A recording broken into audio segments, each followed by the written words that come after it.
بسم اللہ الرحمن الرحیم۔ قصہ اصحاب فیل کا۔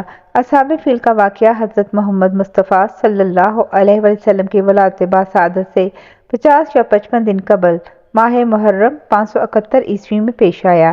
یہ 525 عیسوی کی بات ہے کہ جب ملک یمن پہ یہودی فرمانروا ذونواس حکمران تھا۔ علامہ ابن کثیر نے اسے مشرک لکھا ہے۔ یہ شخص نصرانیوں سے بڑی نفرت کرتا تھا۔ محدثین لکھتے ہیں کہ اس شخص نے یمن کے شہر نجران سے ایک طویل خندق کھدوا کر اسے آگ سے بھر دیا اور تمام نصرانیوں کو زندہ خندق میں ڈال کر جلا دیا، جن کی تعداد 20,000 کے قریب تھی۔ مسیحیوں کے خون کا بدلہ لینے کے لیے حبشہ کی عیسائی سلطنت نے قسطنطنیہ کی رومی حکومت کے ساتھ مل کر یمن پر حملہ کر دیا۔ اس لڑائی کے لیے رومیوں نے بحری بیڑا فراہم کیا، جبکہ ملک حبشہ کی 70,000 فوج یمن کے ساحل پر اتر کر یمن پر قابض ہو گئی۔ مصر و شام پر قابض رومی سلطنت کی کوشش یہ تھی کہ مشرقی افریقہ سے ہندوستان، انڈونیشیا اور مشرق کے ان تمام دور دراز کے علاقوں سے جن کی تجارت پر عرصہ دراز سے عرب قابض تھے، عربوں کو نکال کر وہاں اپنا مکمل غلبہ حاصل کر لیں۔ اسی مقصد کے تحت رومیوں نے حبشہ کی عیسائی حکومت سے گٹھ جوڑ کیا اور بحری بیڑے سے اس کی مدد کر کے اسے یمن پر قابض کروا دیا۔ حافظ ابن کثیر لکھتے ہیں کہ یمن پر حملہ 2 کمانداروں کی زیر قیادت کیا گیا تھا، جن میں سے ایک کا نام ابرہہ اور دوسرے کا آریات تھا، لیکن پھر یہ دونوں آپس میں لڑ پڑے۔ مقابلے میں آریات مارا گیا اور ابرہہ ملک پر قابض ہو گیا۔ اس کے بعد اس نے شاہ حبشہ کو اس بات پر راضی کر لیا کہ وہ اسے یمن میں اپنا نائب مقرر کر دے۔ یہ شخص رفتہ رفتہ یمن کا خود مختار بادشاہ بن گیا، مگر اس نے شاہ حبشہ کی برائے نام بالادستی تسلیم کر رکھی تھی اور خود کو مفوض الملک یعنی نائب شاہ لکھتا تھا۔ ابرہہ کو خانہ کعبہ میں ہونے والے حج سے عداوت تھی، چنانچہ اس نے یمن کے شہر سنہ میں سونے، چاندی اور جواہرات سے مرصع ایک عظیم الشان کلیسا بنوایا۔ یہ اس وقت دنیا کی سب سے خوبصورت اور حسین عمارت تھی۔ ابرہہ نے لوگوں کو زبردستی مجبور کیا کہ وہ خانہ کعبہ جانے کی بجائے اس کلیسا میں عبادت کریں۔ عربوں کو جب ابرہہ کی اس ناپاک جسارت کی اطلاع ملی تو ان میں غم و غصے کی لہر دوڑ گئی۔ بنو کنانہ کے ایک شخص نے رات کی تاریکی میں کلیسا کے اندر جا کر اس کی دیواروں اور عبادت کی جگہ پر نجاست مل دی۔ ابرہہ کو جب صبح اس کا علم ہوا تو وہ غصے سے پاگل ہو گیا اور اس نے خانہ کعبہ کو ڈھانے کا فیصلہ کر لیا۔ ابرہہ نے بادشاہ نجاشی سے اجازت مانگی۔ اس نے اپنے خاص اور کوہ پیکر ہاتھی محمود سمیت 8 دیگر طاقتور ترین ہاتھیوں کو ابرہہ کے پاس بھیج دیا۔ مقصد یہ تھا کہ بیت اللہ کے ستونوں میں لوہے کی مضبوط اور طویل زنجیریں باندھ کر ان زنجیروں کو ہاتھیوں کے گلے میں باندھ دیں اور انہیں ہنکاویں تو سارا بیت اللہ فوراً زمین پر آ رہے گا۔ ابرہہ 60,000 فوج کے ایک بہت بڑے لشکر کے ساتھ بیت اللہ شریف کی جانب روانہ ہوا۔ فوجی لشکر کے آگے 9 یا 12 قوی ہیکل ہاتھیوں کا ریوڑ تھا، جس پر ماہر تیر انداز سوار تھے۔ درمیان میں شاہ نجاشی کے خاص ہاتھی محمود پر ابرہہ غرور و تکبر سے سرشار ریشم و کمخاب کے قدوں پر براجمان اللہ کے گھر کو ڈھانے کے لیے نکلا۔ اہل عرب نے ایک جنگجو ذوالفر کی قیادت میں ابرہہ کے خلاف مزاحمت کی، لیکن اللہ تعالیٰ نے اپنے گھر کی خود حفاظت فرما کر رہتی دنیا تک کے لیے باطل قوتوں کو پیغام دینا تھا۔ چنانچہ اہل عرب ناکام ہوئے اور ذوالفر کو قید کر لیا گیا۔ راستے میں قبیلہ خشم کے مقام پر قبیلے کا سردار نفیل بن حبیب اپنے قبیلے کو لے کر مقابلے پر آیا، مگر وہ بھی شکست کھا کر گرفتار ہو گیا۔ کفار کا یہ ٹڈی دل طائف کے قریب پہنچا تو طائف کے رہائشی قبیلے ثقیف کے لوگوں نے اس فوج سے مقابلہ نہ کرنے کا فیصلہ کیا۔ گرد و غبار کا یہ طوفان نہایت تیز رفتاری کے ساتھ مکہ مکرمہ کی جانب بڑھ رہا تھا۔ بیت اللہ شریف سے 8 کلومیٹر دور مزدلفہ اور منی کے درمیان وادی محصر پہنچ کر ابرہہ نے پڑاؤ ڈالنے کا اعلان کر دیا۔ وادی محصر میں خیموں کا شہر آباد ہو گیا۔ ایک وسیع و عریض خیمے میں ابرہہ کا شاہی تخت بچھا دیا گیا۔ لشکر کے لوگ جب فارغ ہوئے تو انہوں نے دیکھا کہ اطراف میں نہایت خوبصورت اور توانا اونٹ چر رہے ہیں۔ یہ قریش مکہ کے اونٹ تھے۔ ان لوگوں نے تمام اونٹ اپنے قبضے میں لے لیے۔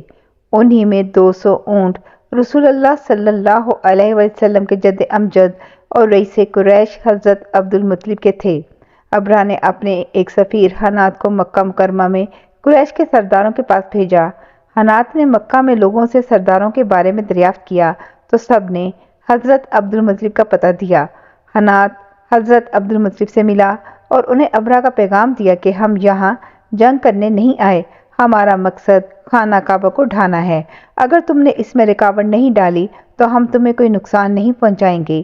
ابن اسحاق لکھتے ہیں کہ حضرت عبد المطلب نے جواب دیا کہ ہم ابرا سے جنگ کرنے کی طاقت نہیں رکھتے، لیکن یہ گھر اللہ کا ہے اور اگر وہ اللہ سے جنگ کرنا چاہتا ہے تو کر کے دیکھ لے کہ پھر اللہ اس کے ساتھ کیا معاملہ کرتا ہے۔ حنات حضرت عبد المطلب کو ابرا سے ملانے اپنے ساتھ لے گیا۔ ابرا ان کے قوی ڈیل ڈول اور وجیح اور رعبدار شخصیت سے بڑا مرعوب ہوا۔ تخت سے نیچے اتر کر ان کا استقبال کیا، انہیں اپنے ساتھ بٹھایا اور اپنے ترجمان سے کہا کہ ان سے پوچھو یہ کیا چاہتے ہیں۔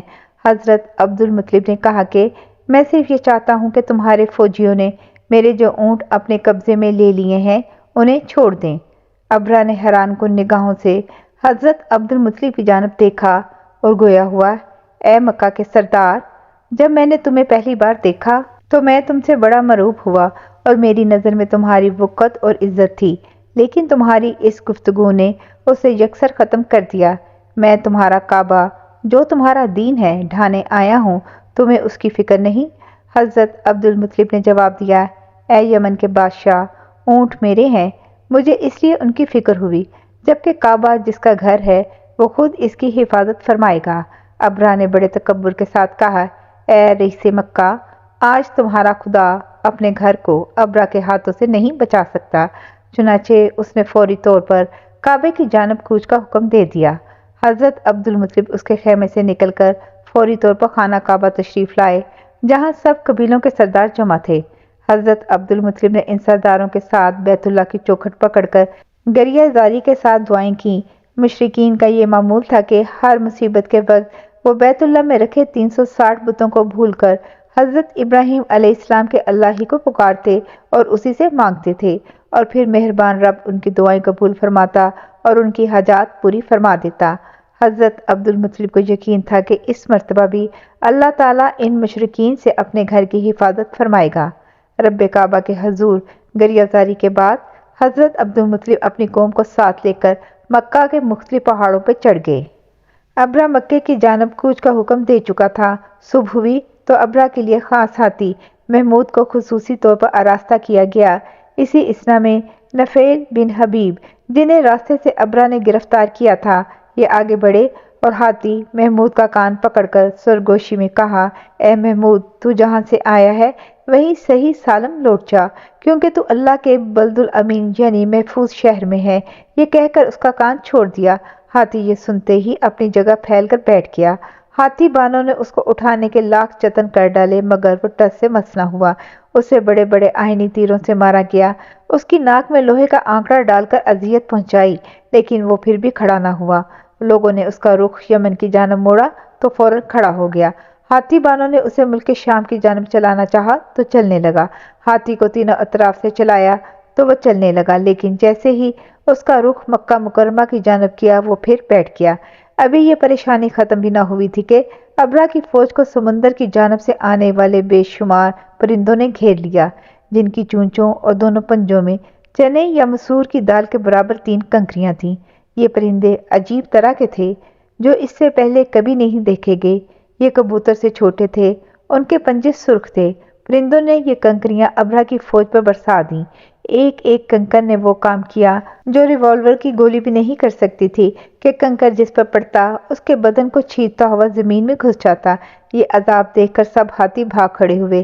لشکر کے سب لوگ اس موقع پر ہلاک نہیں ہوئے بلکہ اطراف کے مختلف راستوں میں بھاگتے ہوئے مر مر کے گرتے چلے گئے۔ ابرا کو چونکہ سخت سزا دینا مقصود تھی تو یہ فوراً ہلاک نہیں ہوا، بلکہ جسم کا ایک ایک جوڑ گل سڑ کر گرنے لگا اور اسے اسی حال میں واپس یمن لایا گیا، یہاں تک کہ دارالحکومت سنا پہنچ کر اس کا سارا بدن ٹکڑے ٹکڑے ہو کر بہہ گیا۔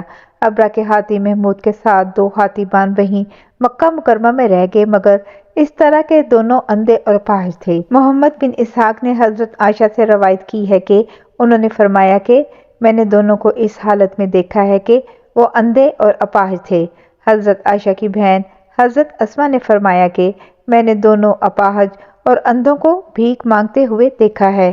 اصحاب فیل کے اس عجیب و غریب واقعے نے پورے عرب کے دلوں میں قریش کی عظمت بڑھا دی اور سب ماننے لگے کہ یہ اللہ والے لوگ ہیں جن کے دشمنوں کو اللہ تعالیٰ نے ہلاک کر دیا۔ یہاں اس بات کی وضاحت ضروری ہے کہ ابابیل کسی پرندے کا نام نہیں، اس کے معنی ہے غول در غول، یعنی پرندوں کے جو جھنڈ کے جھنڈ یا غول کے غول حملہ آور ہو رہے تھے انہیں ابابیل کہا گیا ہے۔